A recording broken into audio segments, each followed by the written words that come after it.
Congressman, thank you very much for joining us, and thank you for teaching Congress, your colleagues, and everyone the lesson of the value of the simple question. That was the question of the day. Thank you very much for asking it. Were you at all surprised by not getting an answer? Thanks for having me, Lawrence. Actually, yes, it was a simple question. I had a whole lot more. I wanted to go into a number of the businesses in Wisconsin, in my district, that are negatively affected.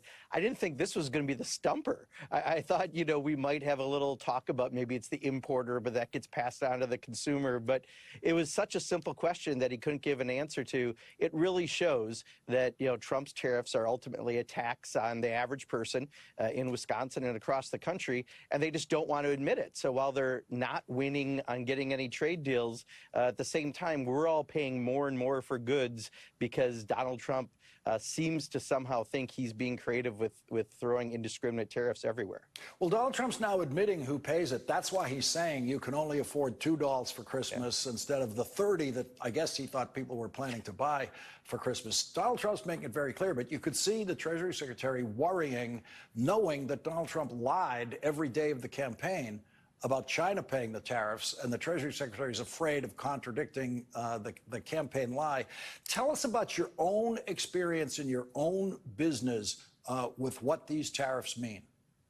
Yeah, so one of our suppliers came and they had told us we were going to get an increase based on the tariffs that were coming in, and we got the increase on some goods that came from China, but I noticed we also got it on some American-made products, and that's part of course, what you would expect to happen in a free market. Unfortunately, they're not just going to raise the prices on things directly impacted, but they raised prices on some other things. And also, if I was that supplier, how do I know where the tariffs are going to end? Because any given day, tariffs could be different. They're on, they're off, some are on, some are off.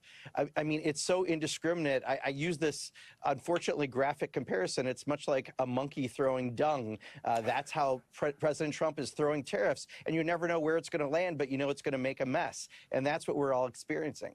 Yeah, the very point of tariffs, the actual intention of them, is to deliberately raise prices in the American economy. And because prices for goods are higher, the theory is that the American manufacturer of, say, that wooden plaque you were talking about, they can now raise their prices because the foreign competition has been forced by law to raise their prices.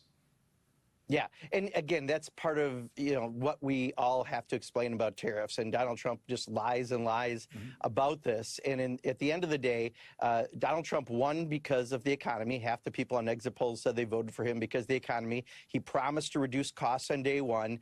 We're not winning on that front. In fact, things are more expensive now because of tariffs, and we're going to see them get more and more expensive. I mean, we're just starting to see these tariff add-ons coming from various suppliers, but people are buying right now their Christmas inventory, so it is a good reason for Donald Trump to talk about it. But you may not experience that for another 5 or 6 months down the road, but right now they're trying to get all this money, and part of it is artificial revenue from tariffs. I really believe, Lawrence, is to fund their now $5.5 trillion tax cut for Elon Musk and Donald Trump and the wealthiest in this country. So never forget, their holy grail is this tax cut for the richest.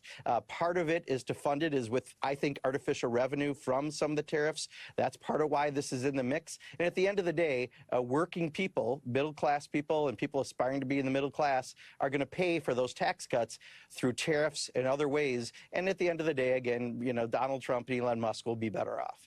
Congressman Mark Pocan, thank you very much for joining us tonight, and thank you so much for making the best question of the day a 3-word question, a lesson for everyone in every congressional hearing about how simple is the best way. Thank you very much.